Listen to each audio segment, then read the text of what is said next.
Okay, so today we're going to be discussing what you do with a drone when you come in after a day of flying. Here I'm holding a Mark V GEP RC model, and this is the X-Frame edition. It has replaceable arms on the bottom, and these arms have a sandwich plate that actually holds the arms in place. And these perimeter screws around the belly plate here actually hold and sandwich these four arms, which are replaceable should you break one in a crash or whatnot. And they do get loose over time, especially on a hard landing or an unexpected impact of sorts. So what I like to do after a day of flying is I like to come back, and the first thing I'll do to my drone is I'll take an air compressor and I'll take a nozzle and I'll blow off all the areas around the drone, including the motors, to get all the dirt and sand that may have got ingested into the motor bell housings, and make sure there's no leaves or sticks or grass blades that are caught up in these open frame designs, because that can build up heat and that can cause issues with your electronics and even a failure ultimately. So take an air compressor, blow everything out and clean it out. You don't really need much more than that. Maybe a small brush, to work on the bottom of these engine pads or the motor pads where they get mud or some sort of material stuck on the inside the screw ports. And something else to keep in consideration, when you are cleaning this with compressed air, I like to take and make sure, using a pick or some sort of small tool, to make sure these screw bodies are actually clean, so we can insert the actual driver into the head of the screws and get a good fit. The worst thing you can do is to have a piece of mud or a piece of wood shaving or something stuck in these screw heads, and then plug in your tool and then not get a full engagement and twist, and next thing you know, you got a stripped out screw head, and then you got to slide it and take it out, and it's a whole nother ball game. So you really don't want to do that. So make sure these are cleaned out real good with a little scratch pick or something. And then when you engage your tool, you want to engage it at a 90-degree perpendicular fashion. That way you're not stripping out or wallering out the hole at an adverse angle like this. So make sure you got good pressure down and you snug these screws down when you go to do it. Now, before you do that, we want to go ahead and clean it and want to check the quad for any damage other than was noticeable from the outside. And what I'll do to reset these arms on these GEPs, what I've found is sometimes you'll get a little wobble in the drone from the drone when it's sitting on a flat platform. So you have a known flat platform, a glass table or a dining room table or some area that is flat that even a good cutting board is flat. And then what I do is I set it on all four pads, make sure the pads are clean on the bottom. You don't want any debris or mud or anything stuck on them. And then set it down, and then what I'll do is I'll push down on each corner of the drone to see if you have any adverse tripod action or any type of wobbling. And if so, that means one of the arms has been impacted and is shifted maybe 2, even 3 millimeters to where the thing rocks back and forth. If that's the case, what I like to do is I come back here after cleaning the screw heads out, and I'll take the right size fitting driver and I'll slightly loosen these, maybe a half to a full turn off all these pad screw heads. And then what I'll do is I'll take the drone and I'll flex it up and down on the table, and you'll see it moving a little bit. And then I'll come back through and I'll tighten these screws back up again, and I'll just snug them on this pass, and then I'll do my test again on each corner and make sure that the actual wobble is taken out of it. If it's still there, since the screws aren't fully tightened, I'll grab the opposing arms and I'll flex them back and forth until they settle, and I get what I'm looking for is basically no wobble on the table. It should be a nice four-point touchdown on the actual table. Once you find that, and if you're satisfied with that, take your driver, a 90-degree engagement, and go back through and snug each of these screws all the way down until they snug down tight. And you can use an X pattern and then a final circle pattern on the bottom if you like. And what this does is that settles that plate and gets these arms flat, so you don't have one prop flying a couple millimeters higher than the other. Everything counts on these drones with these super high RPMs and the accuracy of these builds. After that, what I like to do is make sure these are snug, and you don't have to put gorilla strength on these. Just a nice 2 or 3 finger tighten is all you need to do. And check the other bottom screw points, and when you're screwing into TPU, acting as a washer or a soft mount against the carbon fiber backing or even a metal backing, What you want to do with these is you want to make sure you just barely snug those. You don't want to put a lot of force on those, because if you do, it'll squish the TPU out, and there goes your harmonic dampening, if you will, from this rubberized material. It's going to smash it and basically destroy it. So just a nice snug, torque. That's all you need to do. And on the motors, this particular one is all TPU mounted feet, which basically holds the motor in to the carbon fiber arm on the other side. So again, just gentle snugs on each of these 4 bolt heads that hold the motors on. Some have half the actual amount of TPU, and that's just a snug, and then you can tighten a little bit tighter the ones that are actually forced right onto carbon fiber if half of this was only carbon fiber, which some drones are. Okay, so once the motors are tight, the bottom plate is tight, you've checked the other remaining the bottom plate bolts.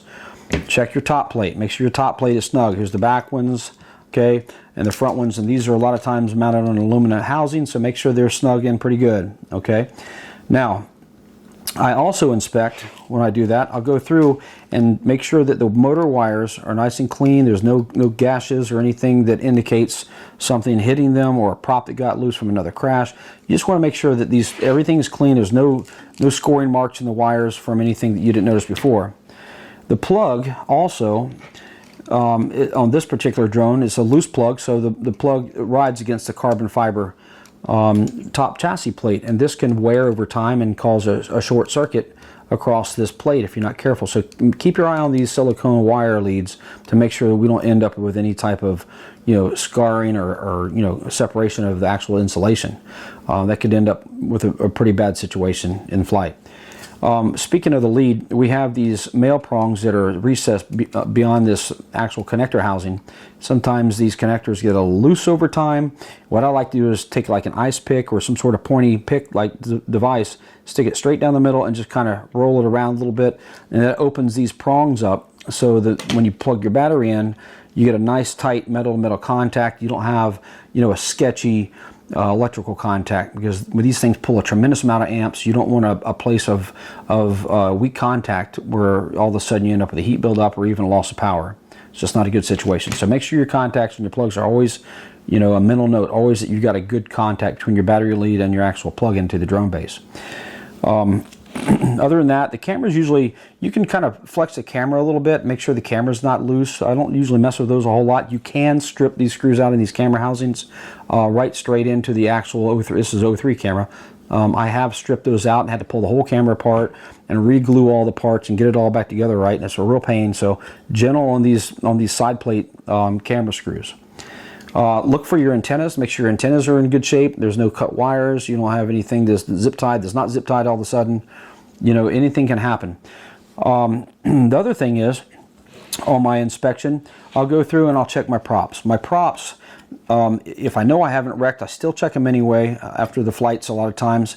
I'll actually run my fingers down the tips of the blades, look and feel for both, look and feel for any type of adversities in the prop, the leading edge or the trailing edge. Anything can happen, even in the grass. Landing in tall grass, kick up a stick, you didn't know it, you're thinking it's just soft grass. It's not, it's a stick, you got a chipped blade. Okay, is that going to make the quad not fly? Of course not, but it will affect the overall performance and even lead into a vibration, which could assume into the camera video, which is not what we're looking for. Okay, so it's an easy fix. Just take your fingers and rub them all the way down. Check for any roll off on the tip edges, right here on the very tips of the blade. Make sure they're smooth coming off. Okay, and on all 4 props, I do that with. If they are good in that category, one more thing I'll do, and I do this quite often actually after I fly, I'll look at the quad blades in a plane fashion, and then what I'll do is I'll spin them like that. And what that does is, as it rotates, I can visually see if I've got a blade that's warped or out of position, where it's not following a true plane of a rotational path. And at that point, sometimes you can flex the blade back up a little bit, or if it's compromised somehow, toss it. They're cheap. You can buy blades for cheap. Okay, it's not worth risking the quad or having a blade separate off the spindle. Next thing you know, your quad is crashed. For what reason? Because you tried to save 75 cents. Not worth it to me.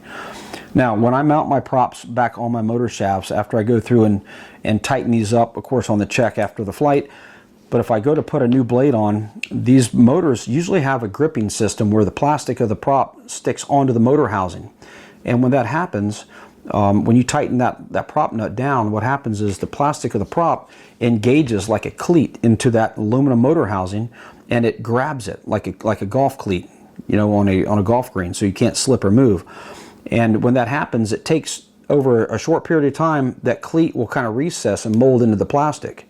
So when I go to put new props on, or even you know, props that are already used, if I'm flying a set of used props with different colors or whatever reasons, I'll go through and I'll tighten them all down nice and snug, and then I'll go through and do them one more time, because that gives it just a few seconds for the plastic to kind of form to that little imprint, that golf cleat that's in the motor housing, and that gives you a better accurate torque. Speaking of accurate torque, a lot of these props, especially the smaller drones, the 5-inch and below, have a very sharp trailing edge, and this edge is razor sharp, and depending on which way you're tightening or loosening, you got the engagement path on your hand, your fingers, to keep from cutting yourself on the leading edge. But when you go over to the opposite side of the drone and you do the same tightening effect, now you're going to carve that super sharp trailing edge into your skin. I've been cut multiple times tightening these up to a fair torque. So I've come up with a little device that I've designed on my computer and printed these, and they're made out of TPU. They're flexible plastic, urethane, and they've got a little thickened edge on the parts where the props are sharp, and it's just basically an oval fashioned hole. And what I do is I just slide these little guys right here onto the prop. They just kind of hang in there, and just slide them up just enough till you get to the actual motor housing, not much past the motor housing, and then now you've got a pretty secure way, you know, to hold the prop. And you can snug the prop down accurately, because you're not, you know, at one point feeling, you know, one trying to slice your hand half open, when the other side here on the leading edge is not so, it's more of a blunt feel, so you can put more torque on it. These make it kind of even all the way around in your tightening sequence, because at no time do they feel like they're going to cut you, where you're tightening the leading edge, you know, maybe more so than you would a trailing edge fit.